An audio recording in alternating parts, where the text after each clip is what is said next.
तो दोस्तों हम लोग अक्सर चर्चा करते हैं डिफेंस को लेकर कि जब कभी भी भारत को कोई हथियार खरीदना होता है उस समय अगर कंपटीशन बढ़ता है तो इससे फायदा डेफिनेटली हमें होगा। इसके पीछे का कारण भी है क्योंकि ऐसी परिस्थिति में आप नेगोशिएशन अच्छा कर सकते हैं, आपके पास कई सारे ऑप्शंस होते हैं।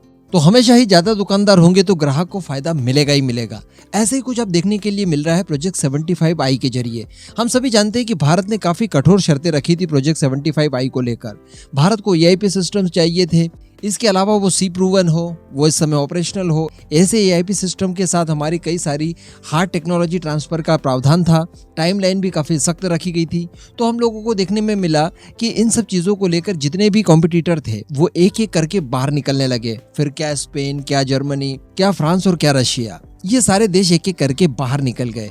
हालांकि इसके बाद भारत ने कंडीशंस को लेकर काफ़ी कुछ चीज़ें कम की और इस डील को कुछ इस तरह से करने की कोशिश की ताकि जो विदेशी पार्टनर्स हैं वो आसानी से भारत के साथ आकर जुड़ सके। लेकिन इसके बावजूद देखा गया है कि इसको लेकर ज्यादा कुछ प्रोग्रेस अभी तक नहीं हुआ था। लेकिन बीच में खबर निकल कर आई थी जो मैंने आपको बताया था, और वो खबर जुड़ी हुई थी जापान से रिलेटेड। हम सभी जानते हैं कि इस प्रोजेक्ट के लिए शुरुआत से ही भारत जापान की ओर देख रहा था। जापान को इसके लिए ऑफर भी दिया गया, लेकिन जापान हम सभी जानते हैं कि पहले इस तरह के वेपन्स दूसरे देशों को नहीं बेचता था। इस वजह से जापान ने इस टेंडर में किसी भी तरह की बीड लगाने से इनकार कर दिया था। लेकिन अब ये सारी समस्याएं दूर हो चुकी है। जापान ने इस तरह के सारे नियम हटा दिए हैं और इन नियमों को जब हटाया गया उसमें भारत भी एक देश योग्य बनता है जिसको जापान अपनी इस तरह की टेक्नोलॉजीज दे सकता है। इसके बाद दूसरी खबर निकल कर आई, वो भी मैंने आपको बताई थी कि भारत की तरफ से जापान को ऑफिशियली ये बोल दिया गया है कि आप अपना RFP इस टेंडर के लिए भेजिए। उसके बाद जो जरूरी नेगोशिएशन होंगे वो हम लोग करके इस डील को आगे बढ़ा लेंगे, क्योंकि जापान के पास जो सबमरीन है सोर्यू क्लास की, वो भारत की नेवी की सारी रिक्वायरमेंट को फुलफिल करती है। तो हमारे लिए एक अच्छा ऑप्शन हो सकता है अगर जापान भारत के साथ आता है। तो जो हमारी पार्टनरशिप है जो इस जरिए नए सिरे से शुरू होगी वो भी काफी आगे तक जाएगी और दोनों देशों को इसका एडवांटेज मिलेगा। लेकिन इन सब चीजों को देखते हुए रशिया आप समझ गया है, रशियन कैंप में खासी खलबली मच गई और रशिया की तरफ से भी कुछ इस तरह का ऑफर भारत को फाइनली दे ही दिया गया। पहले रशिया इस प्रोजेक्ट से बाहर जाता है, लेकिन अब कुछ नई कंडीशंस के साथ भारत के साथ जुड़ने के लिए वो फिर से तैयार हो गया है। आगे मैं आपको डिटेल में सब कुछ बताने वाला हूँ। आप वीडियो को एकदम एंड तक देखते हुए चैनल को सब्सक्राइब जरूर कर लीजिएगा। तो दोस्तों जिस तरह से भारत में वॉरशिप डिजाइन ब्यूरो है, फ्रांस में नेवल ग्रुप है, इस तरह से रशिया की जो कंपनी है उसका नाम है रूबिन डिजाइन ब्यूरो। इसी ने प्रोजेक्ट 75I से अपना नाम वापस लिया था। अब इसके जो डिप्यूटी डायरेक्टर हैं एंड्री बारानोव इनका नाम है। इन्होंने प्रोजेक्ट 75I को लेकर कहा है कि ये प्रोजेक्ट वास्तविक नहीं दिखाई देता, यानी इसमें जो इतनी हार्ड कंडीशंस रखी गई है, वर्किंग EIP सिस्टम की डिमांड की गई है, टेक्नोलॉजी ट्रांसफर की डिमांड की गई है और टाइमलाइन काफी सख्त रखा गया है। इन सब चीजों को देखते हुए लगता है कि इस प्रोजेक्ट को पूरा कर पाना असंभव है, क्योंकि कोई भी आपको ऐसी टेक्नोलॉजीज नहीं सौंप सकता जो कि आपने इस प्रोजेक्ट के लिए जरूरी रखी है। अब इसके ऑप्शन के तौर पर उन्होंने कहा है कि दरअसल हमारे पास एक सबमरीन है जिसका नाम है अमूर 1650 और ये भारतीय नौसेना की सारी रिक्वायरमेंट्स को फुलफिल करती है। तो अब इसके तहत रूबिन डिजाइन ब्यूरो की तरफ से कहा गया है कि वो भारतीय वॉरशिप डिजाइन ब्यूरो के साथ मिलकर संयुक्त रूप से एक पनडुब्बी को डेवलप कर सकते हैं। ये उनकी अमूर क्लास की सबमरीन के आधार पर, जो कि भारतीय नौसेना की सारी रिक्वायरमेंट्स को फुलफिल करेगी।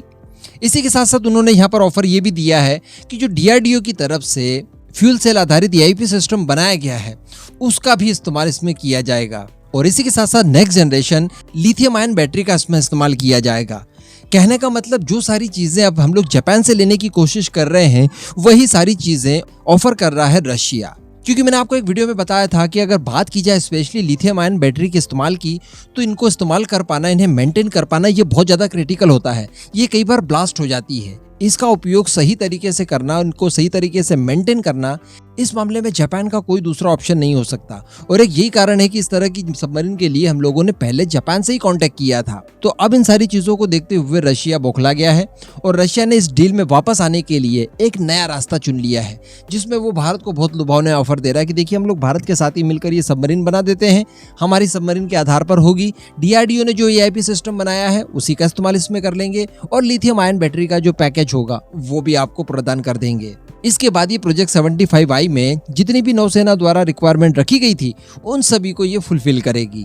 तो अब आपने देखा कि इस तरह के सभी मामलों को लेकर, इस तरह की सभी डील्स को लेकर, आपका दोस्त हो या फिर दुश्मन हो, हर कोई केवल अपने फायदे के लिए ही सोचता है। हालांकि ये जो ऑप्शन दिया गया है रशिया की तरफ से, मैं इसे डिनाई नहीं कर रहा हूँ और ये नहीं कह रहा हूँ कि किसी काम का है नहीं। इस समय जो भारतीय नौसेना की सबमरीन की फ्लीट है वो खासी कम होती जा रही है। कुछ ही समय पहले हम लोगों ने खबर सुनी थी कि पाकिस्तान अपना जो बेड़ा बढ़ा रहा है, हो सकता है कि इन फ्यूचर वो हमें मैच कर ले। ऐसी परिस्थिति में अभी हमें जो भी थोड़ा बहुत एडजस्टमेंट करके ऑप्शन मिल रहे हैं, उनकी तरफ भारत ने डेफिनेटली देखना चाहिए। जापान का ऑप्शन नो डाउट प्राइमरी तौर पर हम लोगों ने रखना चाहिए।